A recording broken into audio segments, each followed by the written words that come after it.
You're watching Forsaken Joe. Don't forget to like and subscribe. Enjoy the story. Let's begin. I couldn't believe what I was holding in my hands.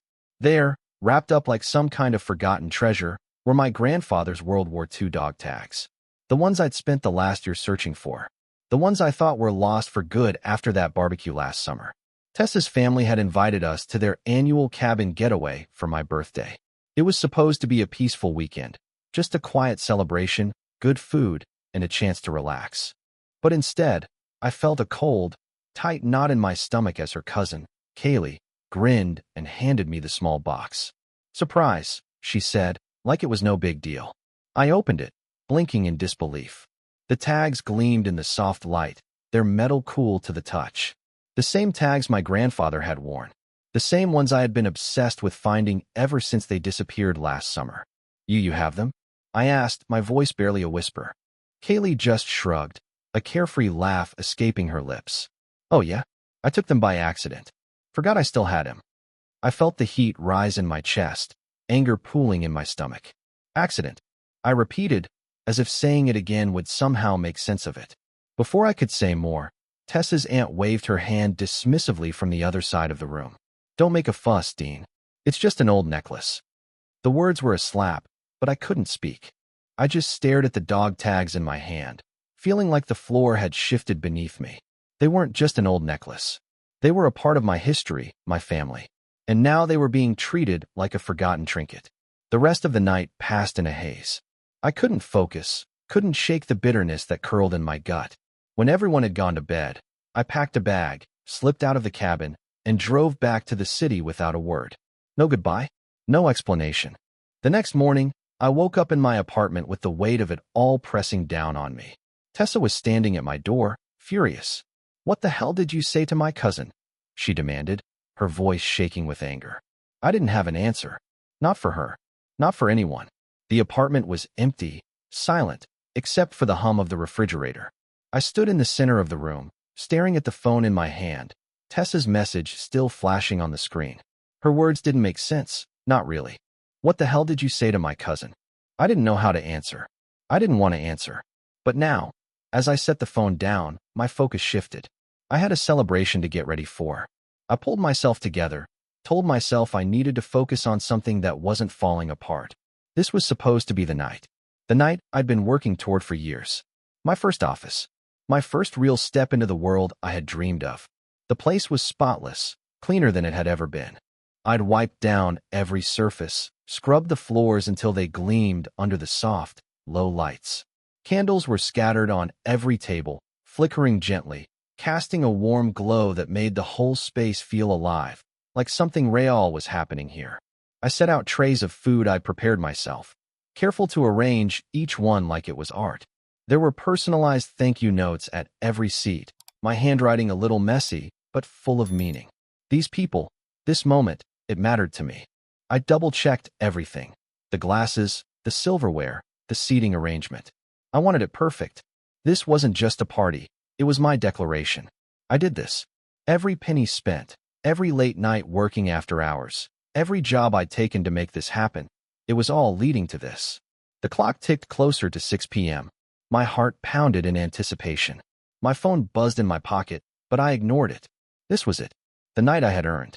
6 p.m. came and went. 7 p.m., nothing. 8 p.m., the chairs remained empty.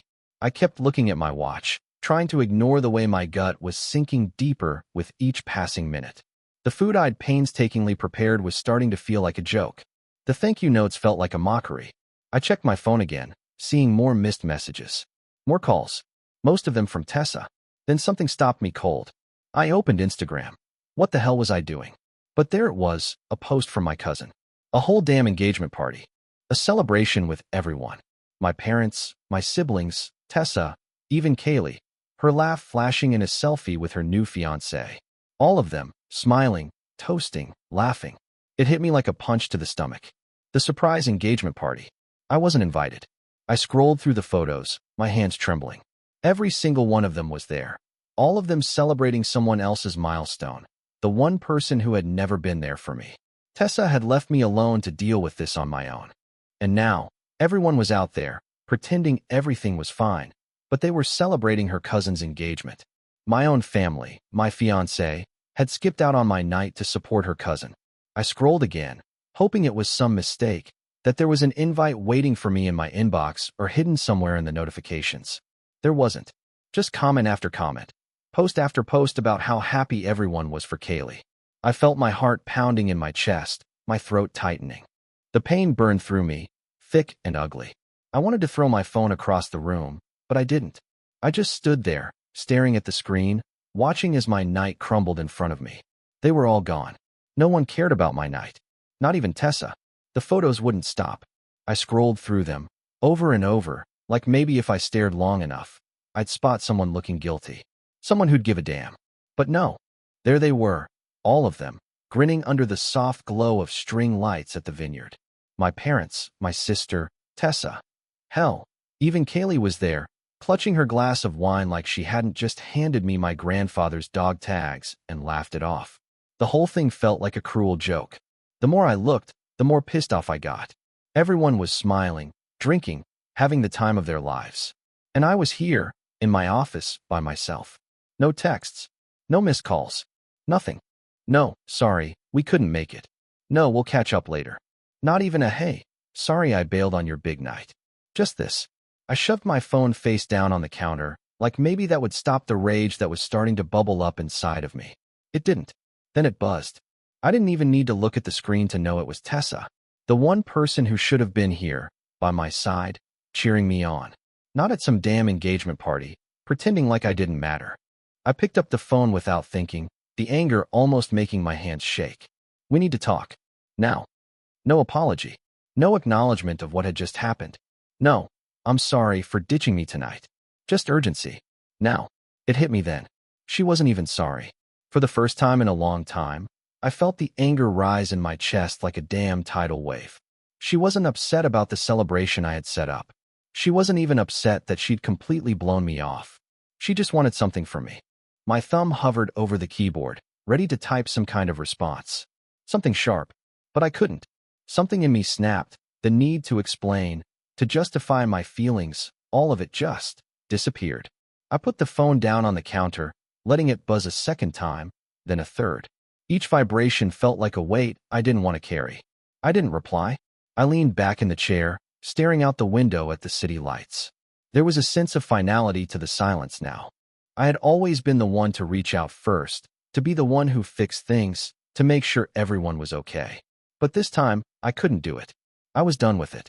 Done being the one who always showed up, while no one else bothered. The silence in the room was deafening, but it was the first real peace I'd had in weeks.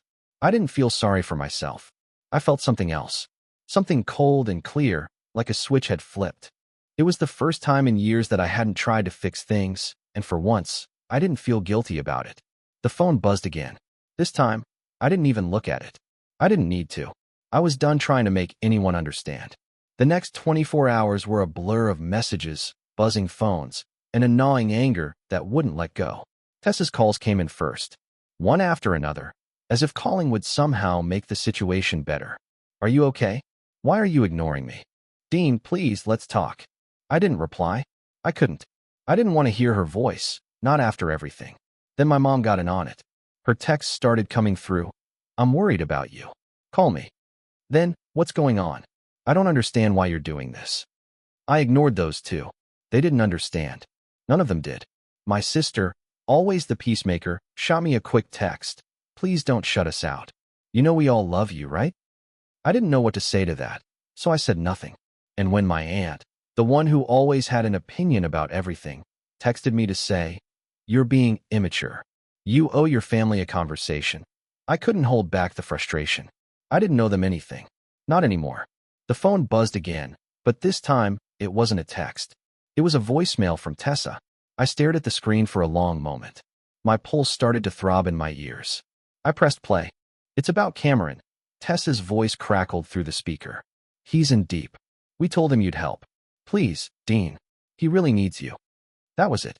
The moment the last shred of patience I had left snapped. Cameron. I could already hear the guilt trip coming a mile away, but I wasn't ready for this. Cameron. Tessa's golden child brother. The one who'd never worked a full-time job in his life, who'd spent years figuring things out, while everyone else picked up the slack. And now, after all the shit that had gone down, after they'd all skipped my damn celebration to party with Kaylee, they wanted me to help Cameron. I didn't even think about it. I was so furious I almost threw the phone. Instead, I slammed it down on the kitchen counter, hard enough that it slid across the marble and almost fell off the edge. They want me to help Cameron. It was the final insult. I'd spent the last few years busting my ass. I'd worked multiple jobs, taken every freelance gig that came my way, all while supporting Tessa through grad school. And now, after all of that, I was expected to just drop everything for her brother, the guy who had never done a damn thing for himself. The thought of it made my chest tighten, my hands balling into fists. Tessa wanted my help. They all did. But where the hell were they when I needed them? Where was my family when I was standing alone in my office, waiting for people to show up, to celebrate my hard work? I couldn't stop the anger from flooding my chest, but for once, it wasn't just anger. It was something else. It was clarity. I wasn't going to be the fallback anymore.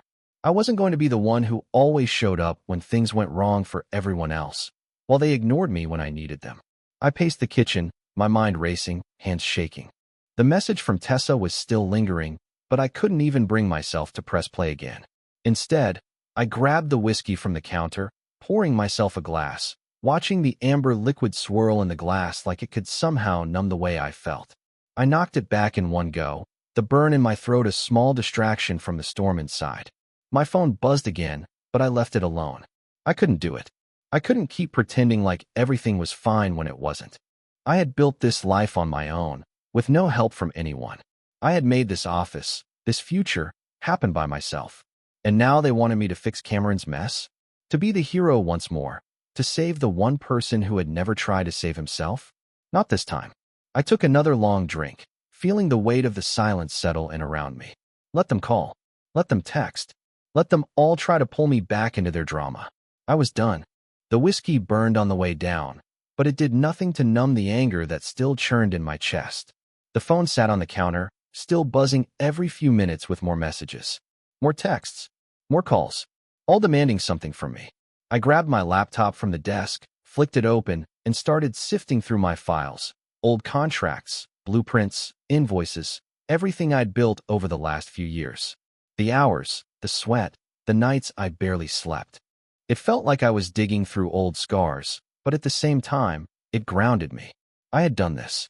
Every part of it, on my own. There were photos of the office construction, snapshots of the renovation progress I'd overseen from start to finish. It had been a mess some days, but it was mine. No one had helped me with that. Then I found the deed to the studio. It was tucked away in a folder labeled important, as if I'd ever forget what I'd fought for. I stared at the piece of paper for a while, the numbers and legal jargon almost mocking me. I pulled it out slowly, spread it on the table in front of me, and ran my fingers over the thick paper, like I could absorb everything it meant. This was mine. The lease? Mine. The LLC? My name on the paperwork, signed in ink. No help from anyone. Not from Tessa, not from my parents, not from anyone. I took a photo of the deed with my phone. It felt strange, like I was holding something important, something that was finally just for me. I could post it. I could throw it up online and let the world see what I'd built. Maybe then they'd understand. Maybe then they'd see how hard I'd worked and how alone I'd done it. But I didn't. Not yet. Instead, I just sat there, sipping the whiskey slowly, feeling the cold burn of it settle in my gut. The texts kept coming, Tessa, my mom, even my aunt. I could feel the pressure building, the weight of the expectations pressing in on me. Tessa's last text popped up on the screen, and I almost laughed. I told them, "You're just overwhelmed. Please don't embarrass us." I stared at it for a long time, the words sticking in my throat. Embarrass us. The nerve of her. All I'd done was everything they asked. And now, somehow, I was the one who was embarrassing them. I didn't respond. I didn't need to. Instead, I tapped the photo of the deed, saved it, and named the folder Freedom. It felt right. A small thing, but it felt like a declaration. The phone buzzed again. This time it was my mom. "You're cold," she wrote, the words standing out on the screen like they were meant to be a final judgment. "You've always been cold when you don't get your way." I set the phone down. I didn't want to hear it anymore. I didn't want to listen to any of them trying to make me feel guilty for taking a step back. For once, I didn't feel the need to explain myself. They were all so caught up in their own world, pretending like I should fit into whatever box they'd made for me. But I was done. I didn't owe them explanations anymore. The silence was heavy, but I let it hang there. For the first time in years, I didn't try to fill it. I showed up to work the next morning, bleary-eyed and raw. The night had stretched on longer than I planned, the whiskey keeping me company as I stared at the ceiling, trying to shake off the anger that had wound itself so tightly inside of me. But it was still there, thick in my chest, settling deep into my bones. When I walked into the office, my coworkers greeted me like nothing was wrong. Marcus, the guy who always had something to say, noticed the way I walked in, like I'd just climbed out of a pit. "Hey man, how was the celebration?" he asked, half laughing, like he was expecting a good story. I smiled, but it felt like I was forcing it. "Low-key," I said, my voice flat, not even trying to pretend it was anything more. Marcus raised an eyebrow, eyeing me like he knew I wasn't telling the whole truth. "Low-key, huh? You sure about that?" I gave him a half shrug, trying to end the conversation. "Yeah, man. Nothing big." But Marcus didn't let it go. After we'd sat down for lunch, he leaned in, his eyes narrowing like he was piecing something together. "I don't know, man," he said quietly. "You've been working your ass off for years. You don't just throw something like that together and not want to celebrate. You're not that type of guy." I stayed quiet, poking at my salad. Marcus continued, a little softer this time. "I get it, though. You're the dependable one, right?" He said the last word like it had a weight to it. "Your family probably expects you to just be there, always ready to fix their shit." I looked up at him then, something clicking in my brain. Marcus wasn't wrong. The more he spoke, the more it sounded like he'd seen this exact thing before. He was right. I'd spent my whole life being the dependable one, the one who was always there to pick up the pieces when someone else dropped the ball. And now, when it was my turn to stand up, when it was my moment to show I could make something for myself, they weren't there. Instead, they were out at an engagement party, ignoring the one person who had actually worked for it. "They think your success belongs to them," Marcus said, chewing his sandwich slowly. "The second you say no, you're cold. They don't get that you have to take care of you first." I let his words sink in, the quiet truth of it settling over me like a weight. I was cold. I knew it. But maybe that's exactly what I needed to be. Maybe I wasn't wrong for cutting the strings and taking control of my own damn life. That night, when I got home and picked up my phone again, I saw a message from Brad, a guy I'd gone to college with. We hadn't really kept in touch, but he must have heard something. "Heard about your studio. Why wasn't I invited to the opening?" The message hit me hard, but not in the way I thought it would. I stared at the screen, letting the words twist around in my head. Brad wasn't close enough to be offended, but the fact that word had gotten out so fast felt like the last thing I needed right now. The more I thought about it, the more I realized the story wasn't being told the way I'd hoped. Word was spreading fast, but it wasn't about my hard work, my sacrifice. It wasn't about me building something from nothing. It was about them, my family, Tessa's family, making it seem like I was being vindictive. I didn't respond to Brad. Didn't have the energy for that conversation. But it hit me then. My family had made their choice. They'd sided with everyone else. And now, they'd have to deal with the fallout. I stared at my phone again, the screen glowing in the dim light of my apartment. The silence was thicker now, and for the first time, I wasn't rushing to fill it. I stared at the photo of the deed for a few seconds before I uploaded it. It wasn't about the celebration anymore. It wasn't about making anyone feel bad or proving a point. It was just the truth. My truth. I captioned it, simple, self-funded, self-built. Some stories write themselves. Then I hit post. The likes and comments started flooding in almost immediately.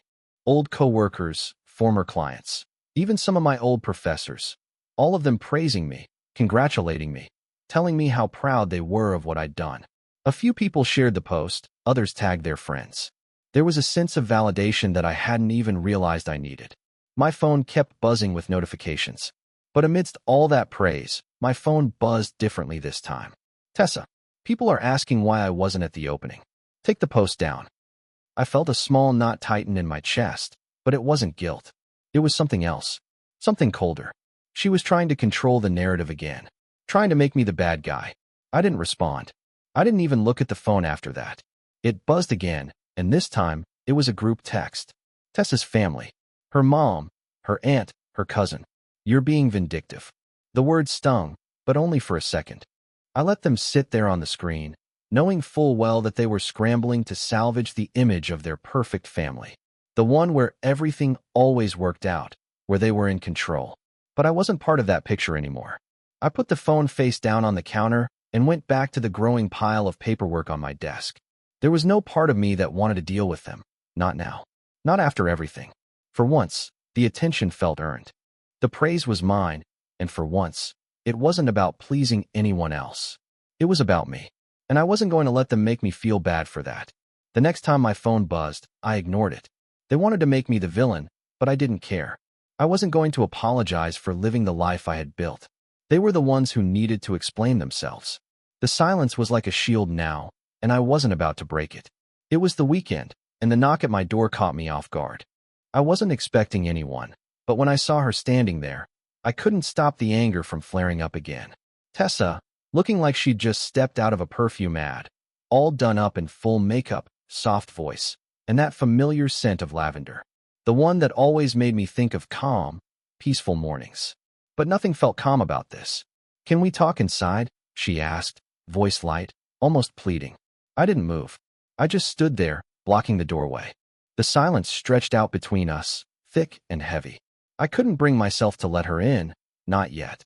Not when everything still felt so raw. "No," I said, my voice steady but sharp. She took a deep breath, her eyes flicking around the hallway before landing back on me. "Dean, please." It wasn't personal. Cameron was having a breakdown. I clenched my jaw, the words burning through me. "So you celebrated an engagement while ignoring my milestone?" I let the question hang there, knowing it would hit her hard. Her eyes shifted for a second, but she recovered quickly, flashing me that smile that never quite reached her eyes. "It wasn't like that. Cameron needed us." Her excuse felt like a slap. "So what? You skipped my opening, the one I worked my ass off for, because Cameron was having a breakdown?" She opened her mouth, then closed it, clearly grasping for something that would make sense. Anything. But she wasn't getting out of this one. "We assumed you'd understand," she finally said, the words coming out like a confession, but there was no remorse in her tone. "Assumed." My voice was colder now. "You assumed I'd understand? After everything, you assumed I'd just sit back and take it?" Her face twisted, like the weight of her own words hit her all at once. She opened her mouth again, but nothing came out. Then her dad appeared at the end of the hallway, stepping into the frame of the door with his usual cocky confidence. "Dean," he said, like he was walking into his own home. "We need to talk." My stomach dropped. I could already feel where this was headed. "About what?" I asked, trying to keep the edge out of my voice. He didn't waste time. "It's Cameron. He's in debt. Serious debt. We were hoping you could help him out." I felt like I'd been hit in the chest. "Help him out." My voice cracked before I could stop it, but I quickly recovered. "You want me to bail out the same guy who's done nothing but drag this family through the mud? The one who can't even keep a job, who's always figuring things out while the rest of us pick up the pieces?" Tessa stepped forward, a little too close now, and grabbed my arm like she was trying to calm me down. "Dean, please. You know Cameron's not like that. He's struggling." "Struggling," I repeated, my voice rising. "He's always struggling, Tessa.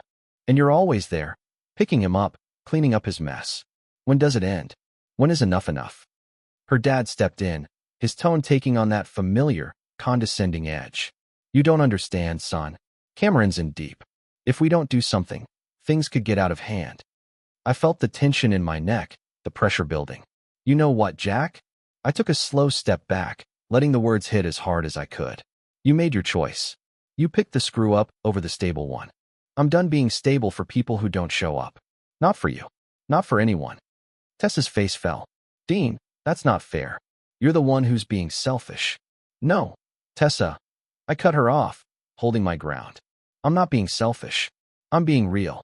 For once, I'm not going to be the one to hold everything together while you all go off and ignore me. I've done my part. I'm done."